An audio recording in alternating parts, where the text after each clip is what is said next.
Now, as you hear about Dick Winters, and I wanted to cover at least one actual engagement, and that's one of them, so you can kind of see the methodology, the principles that he's putting into action.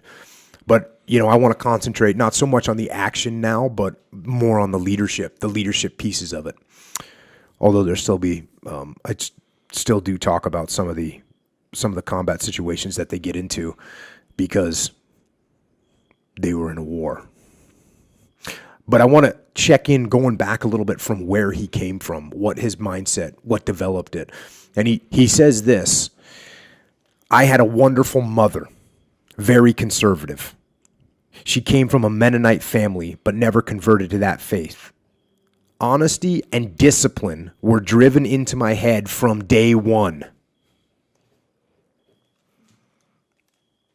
At some point, am I just going to have to stop, even accenting these things, these common themes that are just run through these leaders?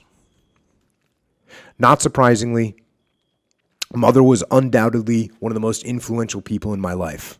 A mother takes a child, she nurtures him, she instills discipline, and she teaches respect. My mother was the first one up every morning. She prepared breakfast for my sister Ann and me, and she was the last one to bed every evening. In many respects, she was the ideal company commander. And subconsciously, I'm sure I patterned my own leadership abilities on this remarkable woman.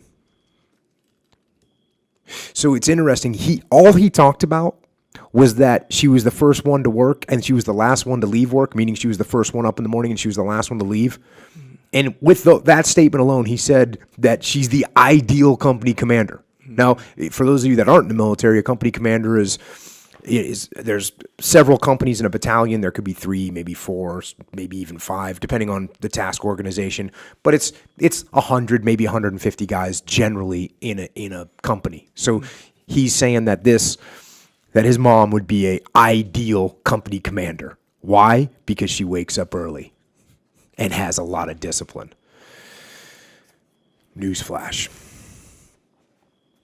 Now, speaking of, I won't read any more actions. Here's another action. I positioned men on both sides of the road and prepared to move out in order to secure the intersection. So here they are on a move. They've got to secure an intersection. Lieutenant Welsh led 1st Platoon at the head of the company column. Precisely on schedule, I hollered Welsh, move out. Just as the attack started, a German machine gun located in a building at the foot of the hill started to fire up the road. The German gun crew was in perfect position, at the perfect time to wipe out our entire attack. From the left-hand side of the road, Welsh pushed 6 men towards the intersection. They went straight at that intersection and the enemy machine gun. The enemy fire, however, was very effective. Our men on both sides of the road kept low profiles in the ditches, heads down, and they froze in place, leaving Welsh and his 6 men assaulting the intersection alone. To my rear, Colonel Strayer and his staff, including Captain Hester and Nixon, could see what was happening. They, in turn, were hollering at me, "Get them moving, Winters, get them moving." I struggled out of my harness to rid myself of excess equipment so that I could run, since it was obvious what needed to be done. So guess what? People aren't moving. People aren't taking action, and it's obvious to him what needs to be done. Standing in the middle of the column on the right-hand side of the road, I hollered, "Move out, move out." This did no good. Everyone had his heads down. This was the one and only time in the war that I really blew my top and physically kicked ass. I came out of that ditch with only my M1 in hand, and hollering, I ran to the head of the column, kicked ass on the left side of the road, then ran to the right side of the road, back and forth, screaming at my top of my voice, "Get going!" I will never forget the surprise and fear on those faces looking up at me. With me running around on the road like a wild man, the machine gunner seemed to zero in on me. I was a wide open target. The bullet snapped by and glanced off the road all around me. For a short time, I had the feeling of being blessed. That feeling didn't last too long, for I was to find out in a few minutes that I wasn't so blessed. And the reason I highlighted that section right there, because in literally the next page in the book, you get this idea, and again, this is the idea that people have of military leaders, is that they're these hard-ass guys and these kick-ass guys that are running around and yelling like what I just read. Mm-hmm. And I wanted to highlight that because now we fast forward one page in the book. In taking the intersection, Easy Company sustained 10 casualties. Among our wounded were Sergeant Lipton, Ed Tipper, and Burr Smith. Another casualty was Private Albert Blythe, who was in the aid station sitting with his back against the wall when I entered to have my wound cleaned. Because, by the way, Major Winters got hit, and so he's in there getting his wound clean. Now he's looking at Private Blythe, and he says here, I did not notice any wounds. So I asked, how you doing, Blythe? I can't see, he replied. I remember trying to comfort him by saying, it's okay, Blythe, relax. They'll have you out of here soon, and they'll send you back to England. As I started to move away, Blythe stood up suddenly, saying, I'm okay, I can see now. As soon as Blythe regained his vision, he immediately returned to duty. If you think about that for a minute, that boy had been paralyzed by fear. Yet he had the guts and dedication to stick to his buddies in Easy Company. As soon as he relaxed and pulled himself together, he returned to the front rather than taking the easy way out with an evacuation.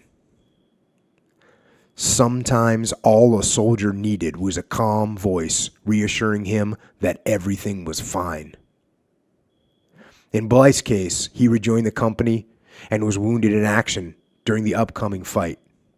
After World War II, he served in the 187th Airborne Regiment in the Korean War, where he was awarded a Silver Star and the Bronze Star. By the time he retired from military service, Blythe was a company first sergeant. So the contrast there is that, instead of pulling a General George Patton and slapping the guy around and saying, you're not wounded, he realized what he needed to do, which was just comfort the guy and say, hey, listen, everything's going to be all right. We'll get you on a plane. We'll get you back to England. Just take it easy. Here's a section that I'm just going to jump to quickly when he's talking about the confusion getting our men into position was as bad as we were to ever see. One time I found Easy Company troops firing into troops of another battalion. Later we had some tanks show up for support, and they began firing into our own line. So that's blue on blue. It's fratricide, and we talk about it in our book, and it's one of those things that they usually don't show it. They usually don't portray it, because it's hard to believe that things can get that confusing, but they do, and it goes all the way back. In a clear example right there. Now we're going back to Blythe, and this is an interesting commentary on training. On one of our daylight patrols, led by Sergeant Garnier, Blythe was point man when he spotted a German sniper in a tree. Just as he did in training, he automatically said bang bang instead of dropping to the side of the road and putting his rifle on the sniper. So if you can imagine you're back in America, or when they were doing their pre-attack training in England, and they weren't using real bullets, so they're out on a patrol, and if they saw something, they go bang, bang. Mm-hmm. Well, that's literally what the guy did. The German reacted first and shot Blythe through the collarbone. The rest of the patrol recovered Blythe and then withdrew to Easy's lines. So, again, military people that are listening, law enforcement, you train how you fight, and you fight how you train. So you just got to keep that in mind all the time. If you're giving yourself some kind of a training scar by doing something like a lip gun. We actually did this in the SEAL team. Lip gun. That's what we called it. It's embarrassing. You know, in my early days, that's what we didn't have a choice. Like what you make sound, like the bang gun bang, sound with your mouth. Yeah. Dang. And you know, thankfully now they have, you know, unbelievable good systems. You know, the paintball type systems that go in our real guns, the laser tag type systems, so we don't have to use lip guns.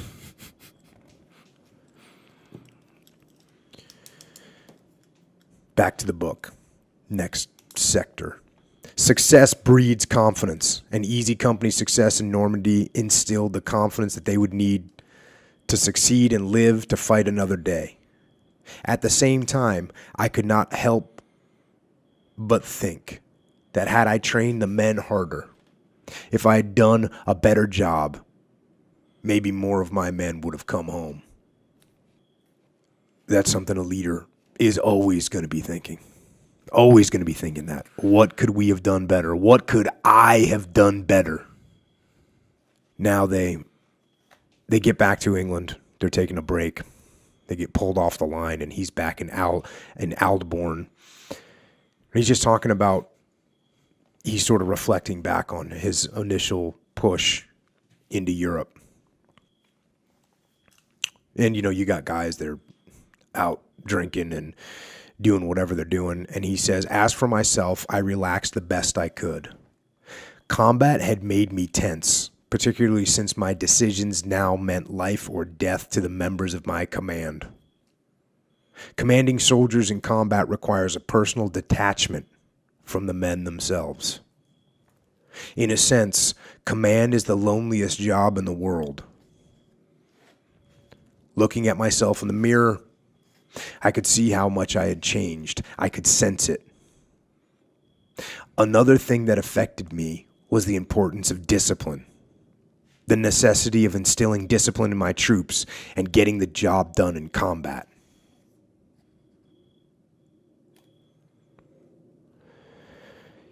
In an attempt to escape the tension that combat had caused, I developed a heavier than usual exercise regimen, and I attended church on a regular basis.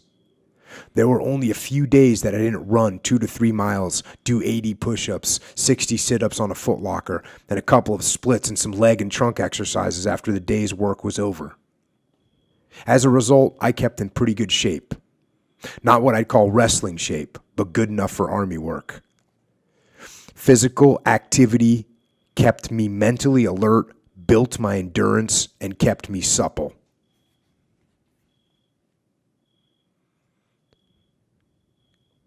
You got to do it. You got to have that discipline, and you got to work out. You got to do it every day. It's that important.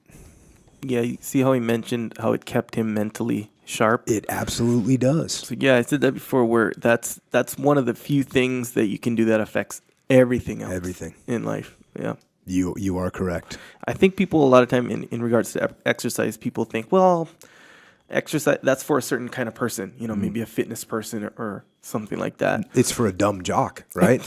I'm a smart person, so I'm not going to exercise. Sure, Wrong answer. Yeah, I think nowadays people are more hip to it for sure. But did you say hip?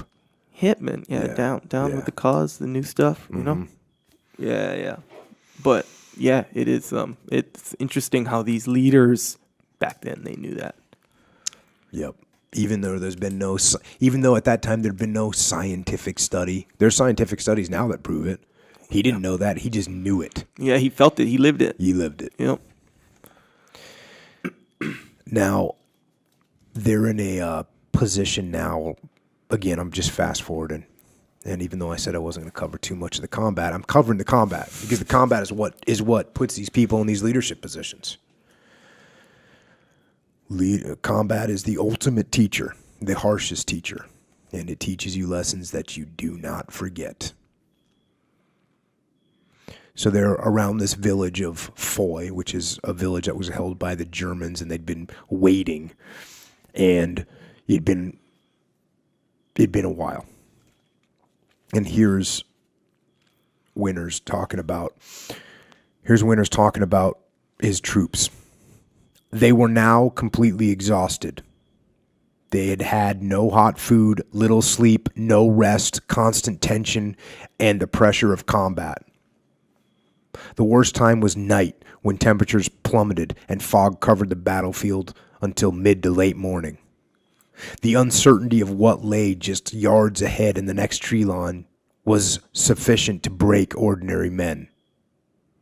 Not surprisingly, the men became physically exhausted. Physical exhaustion leads to mental exhaustion, which in turn causes men to lose discipline. Loss of self-discipline then produces combat fatigue. Self-discipline keeps a soldier doing his job. Without it, he loses his pride and he loses the importance of self-respect in the eyes of his fellow soldiers. It is pride that keeps a soldier going and keeps him in the fight. This is what I feared I would lose, the loss of will to measure up to my men. After seeing others break down, you wondered who was next, and you started taking a hard look at yourself. I often wondered why I didn't break under the strain of combat. One factor undoubtedly lay in the fact that my battalion headquarters lay 75 yards behind the forward foxholes. No longer was I under enemy observation. Consequently, I was able to concentrate on my duties without fear of enemy small arms fire. Another factor was undoubtedly my physical conditioning. I don't think there was a man in the battalion who was in better physical shape than I was. My responsibility to ensure the safety of the soldiers also hardened me to cope with the daily stress of combat. One last observation on combat fatigue. When you see a man break, he usually slams his helmet down and messes up his hair.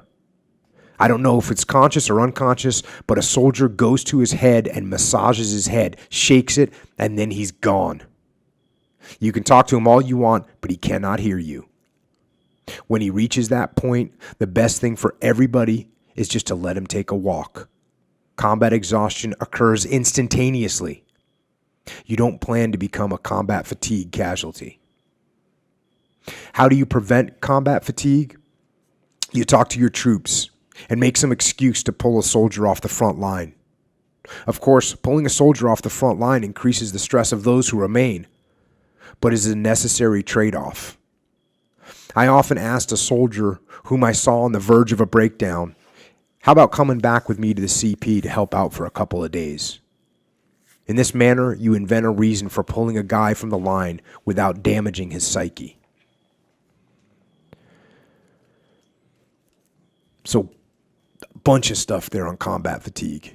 And I'm not saying that you're going to see combat fatigue in the civilian world. I mean, but you do see people get stressed out in business. And I thought that comment about people messing up their hair and grabbing their head, that's a really good indicator of when people are breaking. And I'll tell you, one of the things, this is something that we talk about in the book as well, is for us, the guys that had the most resistance to combat fatigue were the guys that were most integrally involved in the planning of the operations because they felt like they had some control. And unfortunately for us, we didn't know this. So we had guys that weren't involved, like, you know, maybe they were a new guy or maybe they just weren't that involved in the planning or whatever. So all they were getting told was like, hey, get your gear on, you're going out again. Right. Come back from that operation, hey, get your gear on, going out again. Come back from that operation, hey, get your gear on, you're going out again.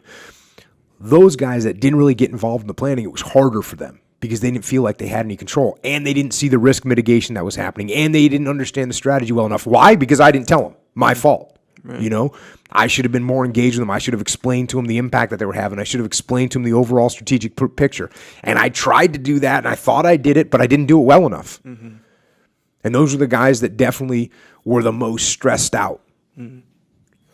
So leaders out there, it's just another reason. It's another reason to tell people why they're doing what they're doing and get them involved in the planning and get them ownership of the planning, so that they feel like they have some control over it.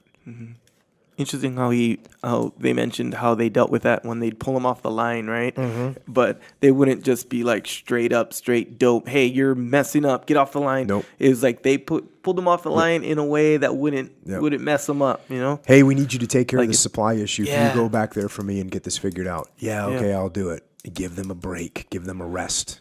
This is something Hackworth talked about too. I mean, Hackworth says in About Face, he talks about, he just says, hey, everyone's got a cup, a certain size cup. Some people have a bigger cup than others, but when the cup gets filled up, that's it. They're done. And if you let the cup get filled up and overflow, then they're done forever. But if you can catch it beforehand, they can go back a little bit and drain their cup out. But that's exactly what you talk about when you say manipulation, right? Like how you tell them just in a kind of a gingerly kind of way, to make them signed on to the whole situation. Yeah. Yeah, no doubt about it.